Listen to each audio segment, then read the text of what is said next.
the owner of 7 Louisiana nursing homes who sent more than 800 of his elderly residents to a crowded, ill-equipped warehouse to ride out Hurricane Ida last year, was arrested Wednesday on fraud and cruelty charges arising from the squalid conditions.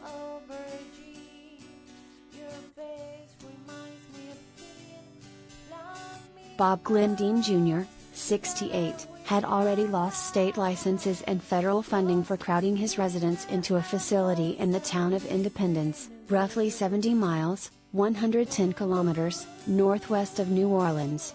There, authorities said they found ill and elderly bedridden people on mattresses on the wet floor, some crying for help, some lying in their own waste. Some had arrived without their medicine, according to one doctor.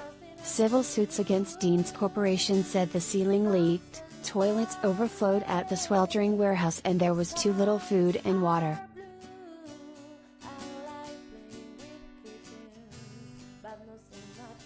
On Wednesday, Dean was in custody in Tangipahoa Parish, facing charges of Medicaid fraud, cruelty to the infirm, and obstruction of justice.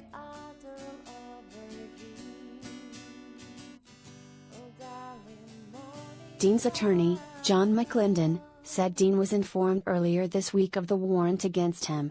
A Georgia resident, Dean flew to Louisiana and turned himself in on Wednesday. McClendon said Dean was to be released on a $350,000 bond.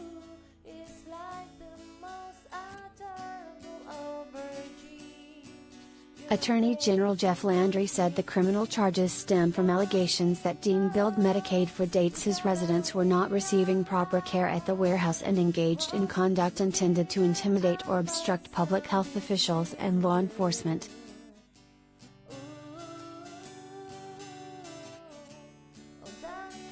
McClendon said he could not comment on all the charges because he had not yet read the entire warrant.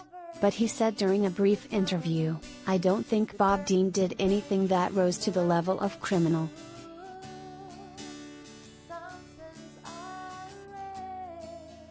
In the days after Ida hit August 29, the state reported the deaths of 7 people who had been evacuated to the warehouse in the town of Independence. 5 were classified as storm-related deaths.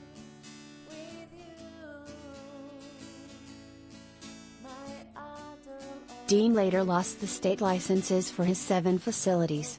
In May, the U.S. Department of Health and Human Services announced it was prohibiting Dean from receiving federal funding, including Medicare and Medicaid. At the time, McClendon told the Times-Picayune/The New Orleans Advocate that Dean is appealing the state license revocations and would be reinstated for the federal programs if the appeals are successful.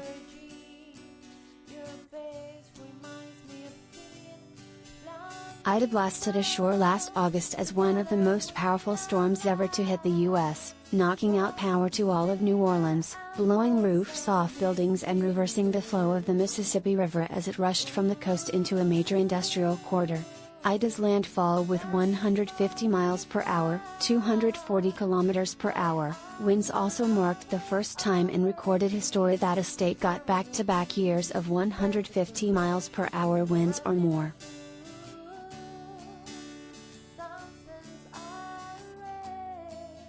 At the warehouse where Dean's residents were taken, state officials said conditions had deteriorated quickly in the storm. Generators used to provide power failed at times. Residents were in close quarters at a time when the state was urging social distancing due to the coronavirus pandemic. Some went without food for hours.